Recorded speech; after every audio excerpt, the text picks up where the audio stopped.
Waaqayyoon balaa tasaa waaqayyo sinirraa haa qabu. Dhugaa waan baay'ee nama gaddisiisu, gadda laphee nama cabsuudha. Dhugaa injirraan tun soba taatee jirti. Akkuma suuraa irratti agartan obboleessa keenya kuni mucaan kuni kaleessa poostii isaa sa'aatii muraasan booda kaleessa godhee ture jechuudha. Poostotee ture jechuudha. Sirbaan poostii godhee jira. Viidiyoon isaa sun immoo viidiyoo isa dhumaati. Ay addunyaa tana garuu har'a hoo daqiiqaa muraasa poostii godhee daqiiqaa muraasa keessatti addunyaarraa boqotee jira. Ayyaa jireenya lafa tana idaa ganumaaf ol jibbina, idaa ganumaaf ol nyaanna. Gizee lubbuun teenya baatu waan itti baatu hin beekamu.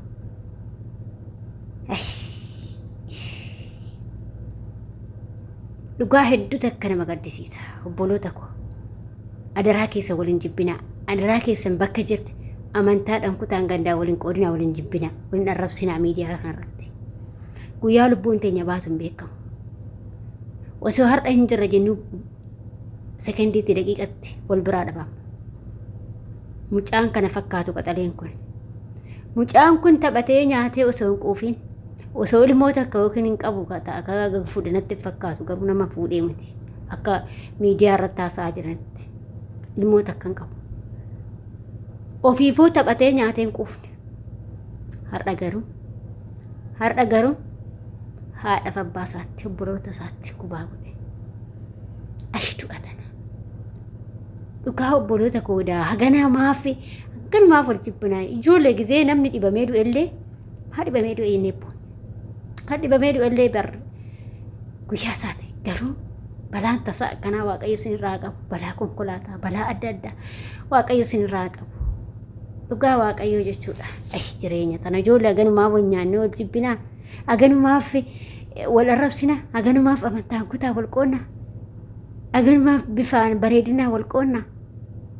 Addunyaa tana dhugaa rabbii. Mucaa kichuu qaxalee kan odoo nyaatiin quufin bade, odoo taphateetu osoo isaatii garmaamiin quufin. Har'a garuu galaa biyyee ta'e. Balaa konkolaataati. Akkuma beekamu kaleessa mucaan kun viidiyoo postotee jira. Namoonni achi jala seentanii ilaaltan hin jirtanii. Kaleessa gizeen ani ilaalu wannaan isaa foolowariin isaa tiktokiin isaa jechuudha 24,000. Har'a garuu 55,000 meeqa naannoo isaa irra jira. Amma sa'aatii kanatti waan baay'ee nama garra. Oromoon gaafa du'amu wal guddistu malee gaafa jira wal guddisuu hin beektu. Gaafa du'a walii boossu malee gaafa jiru wal gargaaru hin beektu. Dhugaa hedduu takka nama gaddisiisa. Mucaan kuni poostii godhee daqiiquma muraasa keessatti kan inni boqate jechuudha. Balaa makiinaa oofa jechuudha. Adaamaadhaa gara Finfinnee osoo oofaa jiru balaa tasaatiin boqate. Lubbuusaa mirga qulqullootaan nuuf boqochiisu. Haadhaaf abbaasaa maatiisaa firoottan isaatiif jajjabina haa kennu. Dhugaa rabbii laphee nama cabsa. Ijoollee obboleessa kee qofaa miti. Obboleettii kee qofaa miti. Fira kee qofaa miti. Ilmuma namaa kamiin yoo du'e hedduu garaa nama nyaata. Dhugaa waaqaa maal akka ta'e hin beeku. Nama du'e hunduma yoo argu hedduu garaan koo na nyaata. Maaliif keessattuu nama ijoollee qaxalee osoo nyaatanii taphatanii hin quufin osoo laayivii gaariin dabarsin odoo daa'ima takka hin qabaatin yoo addunyaa irraa deeman maal bakka fuufatanii deemuu jiru. Hedduu namatti dhaga'ama. Addunyaa. Haganumaaf ijoollee walii gaffiinnee bishiin arabaa keessattis gubannaa. Addunyaa tana dhugaa rabbii gizee tokko baay'ee nama jibbisiisa duuti tuni. Maal akka uumallee hin beeku. Rabbi baay'ee tokko garaana nyaate mucaan kun garuu hin beeku. Facebook anis kaleessuman arge mucaa kana jechuudha. Kanan arge kaleessa malee waan hin beeku hin qabu. Innaa akka waan nama beeku akka itti garaa koona nyaate. Dhugaa waaqayyo jechuudha. Adaraa keessan obboloota koo waan isin dhaamu. Adaraa keessan nama arrabsinaa. Adaraa keessan waliin arrabsinaa. Adaraa waanuma fe'ee yoo ta'e nama sin jibbiniin hin arrabsinis. Namni hunduu jiraate maal rakkoo qaba. Kan baatu dacheedha. dhugaa waaqa du'aanis waliin hawwina wali arrabsina amantaadhaan kutaan wal qoodanii dhugaa waaqayyo jechuudha. Naa kanaaf hanga jirtanitti waliin jibbinaa wal jaaladha. Amantaa feete hordofi walii kabajaa wal jiraadha. Ati jannata seensistu ati si'oolii seensistu. Kanaaf adaraa keessan obboloota koo waliin tuffatina waliin nyaatina. Kun addunyaan tanumaa bar kan gan walii gadi fiinnee walii gadi achi fiinnee wal arrabsinee viidiyaa kanarratti wal qoonnu kun tanumaa bar mucaa qaxalee akkanatti haadha ofii hojii waammatee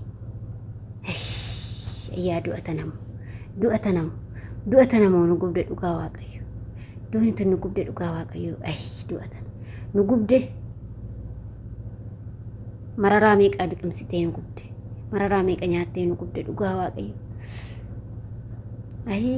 yaa addunyaata nama daa'ima qabullee du'e namaan hin jedhanii kan daa'ima qabuun duune iyyuu galee garuu kan daa'ima hin qabne kunniin kichuun kun karaatti waafu waan baay'ee garaa nama nyaatu jechuudha.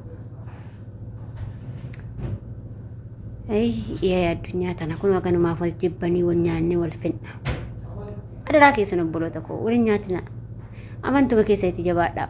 Hunduu amantaa qabdutti jabaadha. Amantaa feete hordofii amantuma keessatti akka lubbuuteetti jabaadha. Waan biraa naman arrabsina. Dhugaa waaqa addaba namatti yaadina. Maaliif guyyaa keessaa deeman hin beekani? Duuti tun qaxaroon qabdu. Guyyuma sii dhufte si fudhattee deemti. Sekendii takka keessatti, daqiiqaa takka keessatti si fudhattee deemti.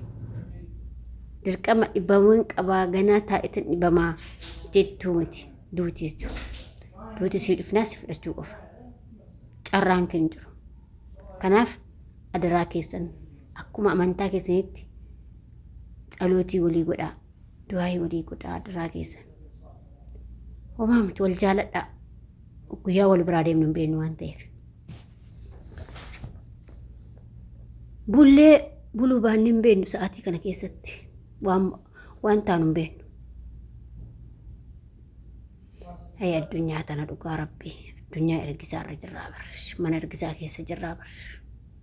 Haadha koo nagaan boqadhu waaqayyoon mirga gurgurtaa siif haa boqochiisu. Maatii fi firoottan keetii jajjabinaa kennu. Harmee keetii jajjabinaa kennu keessattuu harmeen akkama harmeen maan isheen taatu hin beekna. Nama guba dhugaa duuti akkanaa duuti sasaa kun nama guba. Qeerroo meeqa qarree meeqatu dhabamaa jira sa'aatii kana keessatti. Taphataa ilmaa yoo viidiyoo isaa ilaalanne garaan nama gubata.